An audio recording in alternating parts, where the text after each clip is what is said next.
Lapis ng Buhay ni Mary Ann Ellis. Sa literal na pagkakasabi, ito'y panulat lamang ng nakakarani. Ito'y bagay na may iba pang kahulugan. Dahil ang akala nating simpleng bagay ay maaari palang maiugnay sa agos ng ating buhay.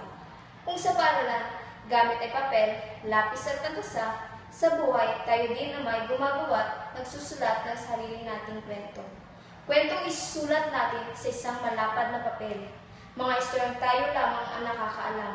Mga kwentong tayo lamang ang may karapatang gumawa. Ang pagsusulat sa isang libro ay parang pagsusulat sa sarili nating kwento. May pahinang may malungkot, masaya at nayayamot. May pahinang magpupunan lamang sa bawat panahong dadaan. May panahong may iba't ibang kaganapang may iba't ibang nararamdaman. May mga oras na mali ang ating naisulat, pero nabubura lang ito gamit ang pantasa. Pantasang bumumura sa mga maling iyong nilikha. Pero ang lahat ng iyon ay maaari lamang sa papel na iyong sinusulatan. Ngunit, kung sa buhay, pag tayo nagkamali, di na maaari pang balikan at palitang muli. Isang parte ng buhay nang tayo nagkamali. Ni pandasa ng lapis ay di mo magagamit. Mga pagkakamali ikaw ang may gawa.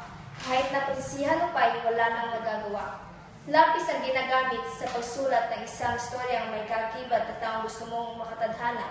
Paano mo isusulat ang isang kwento kung may isang parte pa ang nawawala? Mga parteng gusto mong punan at makita.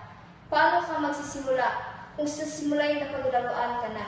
Tadhana ang paglaro. Minsan masaya, minsan na may nakakasakit na. Mga istoryang nakasulat na sa kasaysayan na baging mismong ikaw ay wala nang kakayahang palitan pa. Kung saan na lang pwedeng mabura ng pagkasa ang lahat ng sakit ng nadarama. Kung pwede lang pigilan ang pag-ikot ng orasan, aking babalikan ang mga oras na aking nakaraan. Buburahin ko lahat ng mga mali at papalitan ng mga tamang gawin.